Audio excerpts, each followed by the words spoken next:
It's like, okay, well, if someone gave you $1 billion for an hour, would you not sell that? So I prefer to think about, instead of thinking of investments and active income, I think of it just money per unit of time. And that kind of takes out this binary, or what I would consider a false binary of active and passive, and think, well, and I feel like I can prove this pretty clearly, which is we live in time and we collect money in that period of time. And so fundamentally, all we want to do if we want to increase our income is just think, what are we earning per unit? And this is where, again, bad piece of advice is like, never sell your time. It's like, okay, well, if someone gave you $1 billion for an hour, would you not sell that? I would. Right? And so it's a question of how much is your time worth? And then that creates a much more actionable decision-making framework of, is this worth it or not?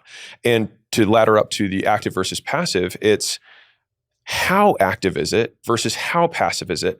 And it's my belief that nothing is passive, because there's always going to be a certain amount of, if you're doing it right, let's say if you made one passive investment, if you're doing it the right way, you probably should have looked at 100 deals, and all of that took time. And all of that takes diligence. And then after doing all this analysis, then you decide to make this investment. And so to say that it's passive, it's like it doesn't take into account all of the research that goes into ahead of time, which is absolutely still work. Now, after the investment, sure, but there's still time that you're trading.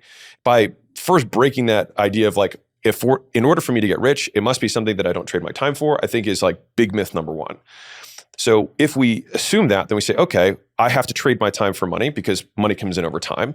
What are the things that I can trade my time for that will get me more than I'm currently getting, which is a much more solvable problem that also is significantly less risky. And so fundamentally, I would say the focus of the content, the stuff that I put out is, how can I equip people with the skills so that when they trade that time, they get more for it, and then continue to trade up and up and up for the rest of their careers.